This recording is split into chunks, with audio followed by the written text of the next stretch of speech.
आप सभी को। आज हम आपके बीच अपने YouTube चैनल पहाड़ी फूड स्टेप से लाइव है। अभी आपके बीच में हम अपनी बात रखेंगे और जो आज का हमारा जो टॉपिक है वो इंसानियत या आतंक, ये बहुत गंभीर विषय होने वाला है आज हमारे बीच।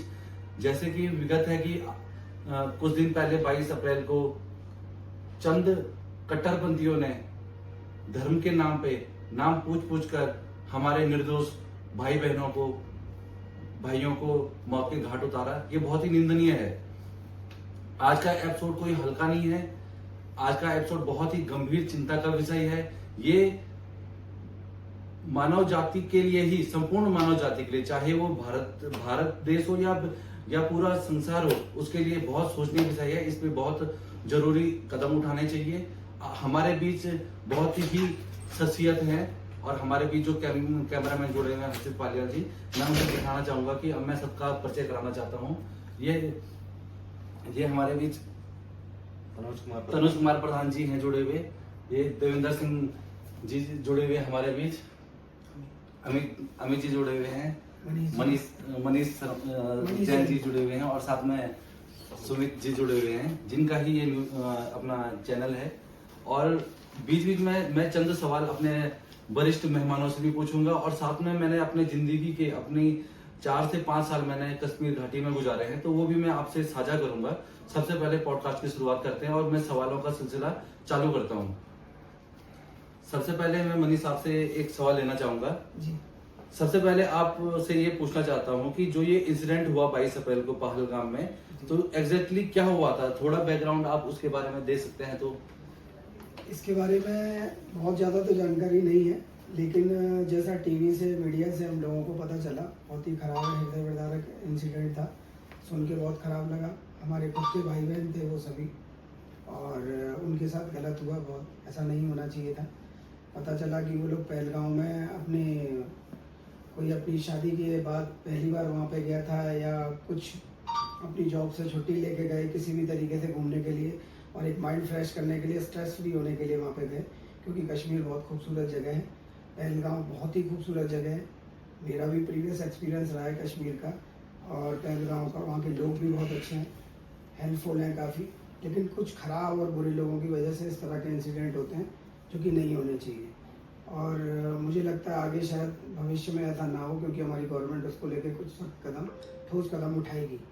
ऐसा सुनने में आया मीडिया के थ्रू कि वो लोग वहाँ पे आराम से बैठे हुए एंजॉय कर रहे थे, जगह को एंजॉय कर रहे थे, वैली का मज़ा ले रहे थे, और किसी को कोई प्रॉब्लम नहीं थी। सभी लोग आनंद में थे। और इसी बीच जंगल में से कुछ लोग आते हैं सामने से और उनके ऊपर फायरिंग करना स्टार्ट करने से पहले उनसे पूछते हैं आपका धर्म क्या है। और इस तरह का इंसिडेंट सामने आया। पूछने के बाद उन लोगों ने उन्हें शूट कर दिया, और किसी के फादर की मौत हुई, किसी के भाई की मौत हुई, किसी के हस्बैंड की मौत हुई, किसी के बेटे की मौत हुई, जो कि बहुत ख़राब। और इतना सुनने में भी इतना ख़राब लग रहा है। तो जिन लोगों के साथ ये बीता है उनके बारे में, उनके दुख दर्द के बारे में बता पाने की हमारी स्थिति भी नहीं है। और मुझे नहीं लगता कि आगे ऐसा कभी होना चाहिए, बिल्कुल भी। लेकिन कश्मीर के लिए मैं बस इतना ही कहना चाहूँगा, कश्मीर बहुत अच्छा है, वहाँ के लोग बहुत अच्छे हैं, बहुत हेल्पफुल हैं। कभी किसी का बुरा नहीं कर सकते, लेकिन कुछ लोग हैं जो गलत हैं और उन्हीं लोगों के बीच में हैं। हम लोगों को उन्हीं लोगों को टारगेट करके उनको बाहर करना चाहिए। और इस वजह से वैली का जो जाने का लोगों का रूटीन है, अभी तो नहीं, लेकिन फ्यूचर में किसी को जाने से नहीं रुकना चाहिए। अगर ऐसा होता है तो जिन देशद्रोहियों ने और आतंकवादियों ने ऐसा किया है वो अपनी घटना में सफल हो जाएंगे, क्योंकि वो लोग चाहते ही हैं कि कश्मीर की तरक्की ना हो कभी भी। लेकिन मुझे लगता है ऐसा होना चाहिए और हम लोगों को वहाँ पे जाते रहना चाहिए। इससे वहाँ का टूरिज्म भी बढ़ेगा, वहाँ के लोग तरक्की करेंगे और हमारा देश तरक्की करेगा। ये बहुत बड़ी बात आपने मनीष साहब रखी है और आपने सबसे बहुत अच्छा पॉइंट उठाया, तरक्की। क्योंकि जो वहाँ पे जो कट्टरपंथी हैं, जो वहाँ पे काफी सारे लोकल लीडर भी मैं बोलना चाहूंगा, क्योंकि वो वहाँ पे अगर तरक्की होगी तो जो समाज है, वहाँ का समाज बहुत अच्छा है, लोग बहुत अच्छे हैं, तो अगर समाज उठेगा तो उनकी जो पावर होगी वो कम होगी। वो नहीं चाहते हैं कि हमारी पावर कम हो, इसकी वजह से वो तरक्की रोकना चाहते हैं। इसी लिहाज एक्चुअल में पहलगाम में इस तरह के इंसिडेंट हुए हैं, लेकिन कभी भी टूरिस्ट को लेके नहीं हुए। अभी तक जो भी इंसिडेंट हुए हैं वो सारे के सारे यात्रियों के साथ, तीर्थ यात्रियों के साथ हुए हैं, क्योंकि पहलगांव पहला स्टॉप है, पहला बेस कैंप है अमरनाथ यात्रा के लिए। और भोलेनाथ की यात्रा के लिए जो हम पहला बेस कैंप देखते हैं वो पहलगांव से। पहलगाम में और पहलगांव में से पहले आतंकी हमले हुए हैं, लेकिन 1960 से अभी तक टूरिस्ट के ऊपर कभी हमला नहीं हुआ था, कभी भी हमला नहीं हुआ। ये पहला इंसिडेंट है इस तरीके का जो हमारी जानकारी में है। उससे पहले अगर हुए हैं तो इतनी एज नहीं है जो कि इससे पीछे का बता पाए, लेकिन जितना जानकारी है उतना बता रहे हैं। कभी भी टूरिस्ट के ऊपर हमला नहीं हुआ वहाँ पे, पूरी कश्मीर वैली में कहीं भी। कोई एक दो इंसिडेंट कभी छोटे मोटे हुए हैं तो पता नहीं, लेकिन टूरिस्ट के ऊपर हमला यहाँ पहली बार हुआ है। और पहलगांव में इस तरह के इंसिडेंट होते रहे हैं। कश्मीर के बारे में जो हमने सुना है और पढ़ा है, मेरे को कभी मौका लगा नहीं है आज तक कभी जाने का। कश्मीर भारत का अभिन्न अंग है और अगर कहीं स्वर्ग है तो वहीं है। बिल्कुल स्वर्ग से भी सुंदर वो जगह है। हाँ, जी। तो ऐसे कई लोग हमारे साथी हैं जो कि कभी वहां गए नहीं हैं, लेकिन कश्मीर के बारे में जो है बहुत आज से बहुत अच्छा सुना है। और आज से 10-12 साल पहले माहौल ज्यादा खराब था। मोदी गवर्नमेंट आने के बाद में हमारे मोदी साहब ने बहुत अच्छा डेवलपमेंट वहां पे किया है। और उससे पहले हम जब बहुत छोटे थे तब बहुत सुनते थे कि पत्थरबाजी हो रही है, कोई काम नहीं होता था, सबके हाथ में पत्थर है, कांग्रेस की गवर्नमेंट होती थी वहां पे। तो इस तरह से बहुत ज्यादा डर का माहौल रहता था। पिछले 10-12 साल से क्या हुआ, वहां पे स्कूल भी, कॉलेज भी खुले, स्कूल भी खुले, पढ़ाई बिल्कुल नहीं थी 12 साल पहले। 12 साल बाद अभी काफी अच्छा हुआ है, लेकिन धीरे धीरे और डेवलप हो रहा था। और जो मतलब ईंट का जवाब पत्थर से दिया जा रहा था। जैसे कोई आतंकवादी है, कहीं घुस गया, किसी को मार दिया, तो उसको विद इन 24 आवर्स या विद इन 48 आवर्स उसको कैसे भी ढूंढ के मारना है, मतलब उसको जड़ से मिटाना है। इस तरह से काफी दिनों से अच्छा चल रहा था। लेकिन ये है कि सुना तो बहुत अच्छा है, और आगे माहौल जो है उसको धीरे धीरे गवर्नमेंट को ठीक करना है। उसके बारे में जो मनीष जी ने भी बताया है कि वहां पे कुछ सिक्योरिटी जो है उतनी नहीं थी, सिक्योरिटी थोड़ी अच्छी करनी है। लेकिन ये है कि सिक्योरिटी आप कहाँ कहाँ लगाएंगे, वो तो करना तो हम ही लोगों को है। जो हमारे अंदर जो हमारे अंदर विभीषण है उनको पहले हटाना है हमें, जो कि हमारा इस पॉडकास्ट से पहले भी डिस्कशन हुआ था कि जो हमारे अंदर के विभीषण है उनको हमें हटाना है। क्योंकि देखिए हर जगह हम सिक्योरिटी हर जगह नहीं लगा सकते हैं, वो हमें ही सही बात, अंदर से हमको जयचंद्र बनने से जी रोकना पड़ेगा। जयचंद बनने से रोकना पड़ेगा। और हर जगह सरकार सिक्योरिटी नहीं लगा सकती, हमें ही अच्छा वो माहौल को करना है, तभी इस तरह से ही बढ़िया हो पाएगा। आपस के सामंजस्य से ये सब होगा। कि इंसानियत या आतंक, इंसानियत जरूरी है या आतंक जरूरी है, तो इस पे हमको बात करनी थी। और मैं एक छोटा सा वाक्य साझा करना चाहता हूँ। जब भी मैं अपने 4 से 5 साल मैंने कश्मीर घाटी में या मैं यूं कहूँ तो कश्मीर में बिताए मैंने 6 साल लगभग। तो जब मैं जो जम्मू वाला एरिया है वहां भी बहुत सारी मिलिटेंसी थी पहले, लेकिन अब काफी हद तक कम हुई है। और काफी हद तक क्या बिल्कुल जम्मू में बिल्कुल जीरो है। उसके बाद मेरे को कश्मीर जाने का मौका मिला, 2-2.5 साल में कश्मीर में रहा। तो कश्मीर में क्या था कि आप कश्मीर में उस टाइम की बात कर रहा हूँ मैं, उसके बाद 370 हटने के बाद क्या हुआ था उस पर भी मैं आऊंगा। आप सोमवार से और रविवार तक, मतलब मंडे से संडे तक आप सेफ हो। ओनली एक दिन आप सेफ नहीं हो, फ्राइडे के दिन। अगर आप सेफ हो तो अपने घर पे सेफ हो।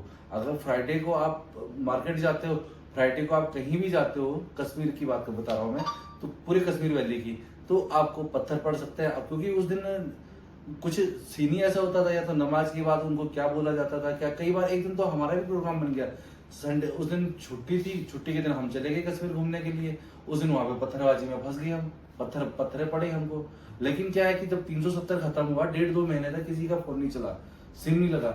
1.5-2 महीने के बाद जो पहले बोलते थे हम ये कर देंगे, हम वो कर देंगे, लेकिन मोदी साहब ने इतना अच्छा माहौल बनाया वहां पे। उसके बाद आज के बाद वहां पे हर लोग तरक्की कर रहा है, क्योंकि वहां के जो लोग थे बेचारे निहत्थे लोग थे, उनको बरगलाया जाता था कि ये हो जाएगा 370 के बाद, ये छिन जाएगा, वो छिन जाएगा। लेकिन आज के वहीं के जो लोग हैं कश्मीर वैली के, वही खुश है कि यार 370 छिन गया, क्या था 370, बहुत खुश है वो। आज जिंदगी बहुत आवाम अच्छे से गुजार रही है। लेकिन बीच में 2-4 जयचंद होते हैं जिनकी नजर लग जाती है और फिर से ऐसे इंसिडेंट होते हैं। तो मैं गवर्नमेंट से भी ये प्रार्थना करना चाहूंगा कि आप इस पे सख्त से सख्त कार्रवाई करें और अंदर घुस के मारिए। हमारे खून में इतना बवाल है, अगर कमी पड़ेगी तो हम सब आपके साथ हैं। आने वाले समय में आप क्या देखते हैं कश्मीर का, कि कश्मीर किस हिसाब से फिर से खड़ा होगा, कब तक खड़ा होगा, या क्या हो सकता है वहां पे? कश्मीर हमारे देश का वो अंग है जी जो किसी भी कीमत पे नीचे तो गिर नहीं सकता। वो डेफिनेटली आगे दोबारा आगे बढ़ेगा और पहले से ज़्यादा तेज़ी से और मजबूती से तरक्की करेगा। जी क्योंकि मेरा एक्सपीरियंस बहुत अच्छा है कश्मीर का। मैं कश्मीर में 3 या 4 बार गया हूँ और मुझे वहाँ जैसे वहाँ जैसी ह्यूमैनिटी कहीं भी नहीं दिखी। वहाँ के लोग बहुत अच्छे हैं और बहुत सपोर्टिव हैं, बहुत हेल्पफुल हैं। अभी जो ये इंसिडेंट हुआ है बुरा है, लेकिन इसका मतलब ये नहीं है कि इससे तरक्की रुकेगी। तरक्की भी होगी, देश आगे बढ़ेगा और हम लोग सब आगे बढ़ेंगे और हमारे साथ पूरा कश्मीर आगे बढ़ेगा। कश्मीर कोई एक इंडिविजुअल वैली नहीं है या अलग से कोई अलग थलग जगह नहीं है, वो हमारे देश का हिस्सा है। तो जैसे हम हैं, आज हम यहाँ बैठे हुए हैं, कल हम कश्मीर में बैठेंगे, कश्मीरी लोग यहाँ आके बैठेंगे। जी तो ये पूरा देश है, एक संगठन है पूरा का पूरा, एक पूरा देश बना हुआ है। तो अलग से कुछ भी नहीं है, लोग इसे अलग थलग करने की कोशिश कर रहे हैं और फ्यूचर भी बहुत अच्छा है कश्मीर का। हमारी गवर्नमेंट बहुत कोशिश कर रही है उसके लिए और इतनी सारी अच्छी योजनाएं चल रही हैं। अभी पूरी तरह से रेलवे की कनेक्टिविटी भी स्टार्ट हो रही है। कुछ टाइम में हम 100% पूरी तरह से जुड़ेंगे। एयर कनेक्टिविटी आई, ट्रांसपोर्ट के हर तरह के साधन है। गवर्नमेंट ने वहाँ बड़ी बड़ी योजनाओं को चालू किया है, जिन्हें कार्यान्वित भी किया है, कुछ चल रही हैं, कुछ ख़त्म भी की है।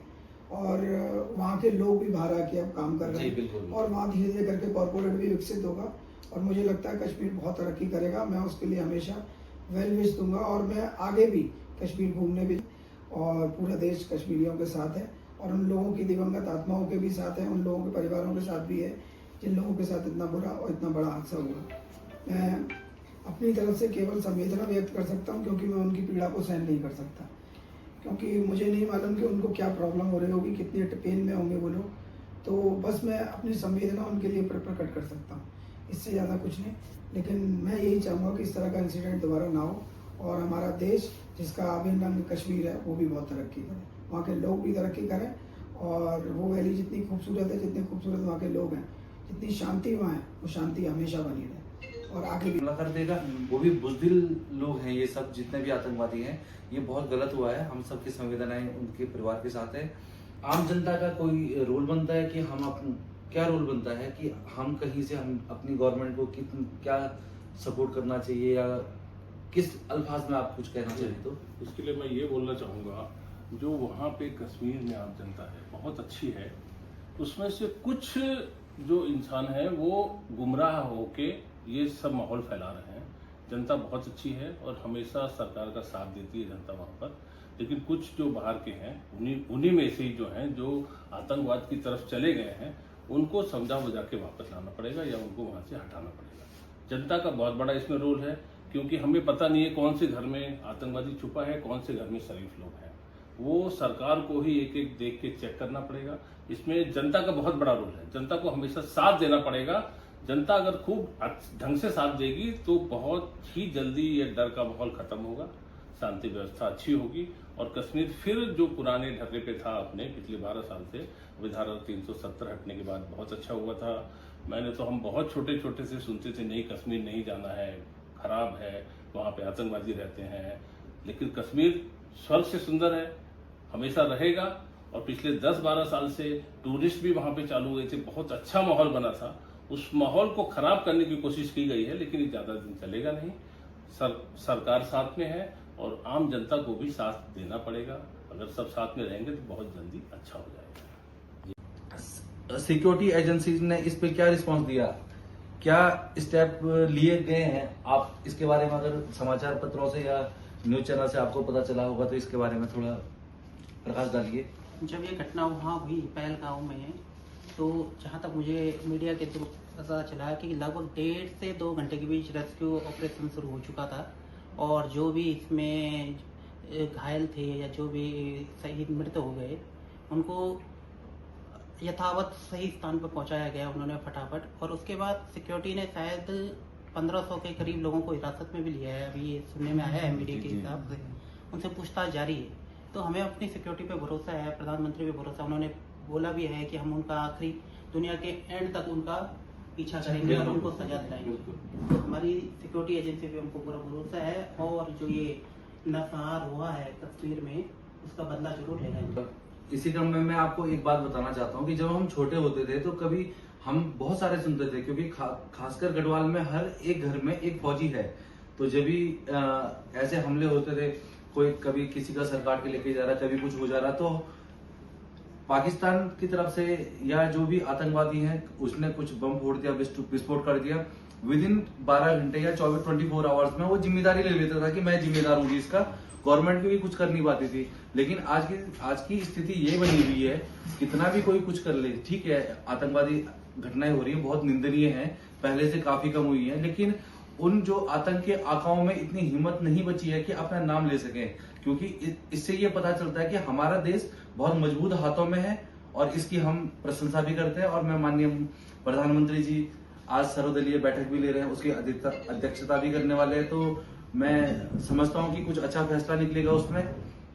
और हम लोगों का रिएक्शन कैसा था वहां पे सर? क्या ग्राउंड पे लोगों में डर का माहौल है, ऐसा कुछ? मतलब मीडिया के थ्रू जो आपको पता चला है? मीडिया के थ्रू जो पता लगा है, हमें एक्चुअली वहाँ पे तो जाने का भी सौभाग्य नहीं मिला है, लेकिन मीडिया के थ्रू ये पता लगा है कि कुछ डर का माहौल है अभी वहाँ पे। काफी अच्छे लोग भी हैं वहाँ पे, क्योंकि हर कोई तो आतंकवादी वहाँ नहीं है, लेकिन जो अच्छे लोग हैं उनमें डर का माहौल है अभी। वो थोड़ा सा, क्योंकि अभी गवर्नमेंट भी वहाँ चेंज हुई है, तो लोग वो सोच रहे हैं कि गवर्नमेंट कितना साथ देगी या कितना आतंकवादियों को वो कर पाएगी। लेकिन ये है कि डर का माहौल तो है, लेकिन ये ज्यादा दिन नहीं चलेगा। हमारी सरकार उसके लिए कुछ ठोस कदम उठा रही है। आज भी मैंने मीडिया के थ्रू दोपहर में न्यूज देखी थी, उसमें जो आतंकवादी उसमें शामिल हैं उनके घर को बर्बाद कर दिया गया है, उनको भी ढूंढा जा रहा है, उनमें से 1-2 का इनकाउंटर भी कुछ हुआ है। ये मीडिया के थ्रू हमें पता लगा है, लेकिन ये है कि डर का माहौल तो है, लेकिन ज्यादा दिन रहेगा नहीं, जल्दी से जल्दी खुशहाल माहौल आएगा। जी जी, जम्मू टनल प्रोजेक्ट है गवर्नमेंट ऑफ इंडिया का सबसे क्रूशियल प्रोजेक्ट है, क्योंकि जो हमारा ये जम्मू टनल प्रोजेक्ट क्या होता है कि 6 महीने लद्दाख वाली वैली हमारी कट जाती है, तो लद्दाख के लिए अगर आपको ट्रांसपोर्ट करना है तो बाय एयर ही करना पड़ता है, क्योंकि एवलांच वगैरह के चक्कर में वो सोनामर्ग और जम्मू टनल ये है पूरा बंद हो जाता था। उसके लिए गवर्नमेंट ऑफ इंडिया ने 2 टनलें बनाई है, जिसमें से एक टनल ब्रेक थ्रू हो गई है। तो मेरा भी सौभाग्य रहा, मैं भी उस प्रोजेक्ट में रहा हूँ 2 साल करीब। तो जो हमारे कलीग्स थे वहां पे, जब हम जॉब करते थे तो कभी कोई दिक्कत नहीं आई, हमने सारा अच्छे से काम करा जो भी था। लेकिन अभी टनल ओपन होने से, जब इनॉग्रेशन होने वाला था उससे 4-5 दिन पहले 2-3 आतंकवादी आते हैं, वो कैंप में जाते हैं, वो ना धर्म देखते हैं, ना कुछ देखते हैं, ना हिंदू देखते हैं, ना मुस्लिम देखते हैं, ना ईसाई देखते हैं। उन्होंने कम से कम 4-5 लोगों को, निहत्थे लोगों को, कोई मैच में जा रहा है, कोई ड्यूटी से घर आ रहा है, उसमें कई हिंदू भाई भी थे, कई मुस्लिम भाई भी थे। तो ये निंदनीय है और दहशत का माहौल बनाना चाहते थे ये, कि ये प्रोजेक्ट कैसे चालू हो गया है। जैसे मैंने आपको अभी थोड़ी देर पहले बताया कि वो कश्मीर को खोखला करना चाहते हैं कि ताकि ताकतें हमारे पास रहें। अब वो जिहादी ताकतें चाहे वो पाकिस्तान से ऑपरेट हो रही हैं या जहां से भी हो रही हैं, ये तो अप्रैल को ये घटना हुई है, तो टूरिज्म पे क्या इसका कुछ इम्पैक्ट रहेगा? लोगों का भरोसा वापस कैसे जीता जा सकता है? इससे जीता जाता है ऐसे कि जैसे जो घटना हुआ है अभी बहुत गलत हुआ है, और उसको सही अगर जितना हो सकता है उसको मुंह तोड़ जवाब देना चाहिए। और ये जैसे गलत हुआ है उसको जितना सही हो सके करेंगे, तब टूरिस्ट लोग को भरोसा उनका जीत सकते हैं। नहीं तो ऐसा अगर ऐसे रहेगा, कोई भी टूरिस्ट नहीं चाहेगा कि अगर हम जाएंगे वहां पे ऐसे फिर गलत हो गया तो बहुत दिक्कत हो जाएगा।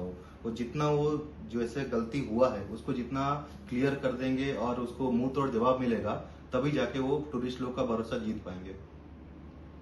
क्या मीडिया इस इंसिडेंट को सही तरीके से कवर कर रहा है? आपकी क्या राय है?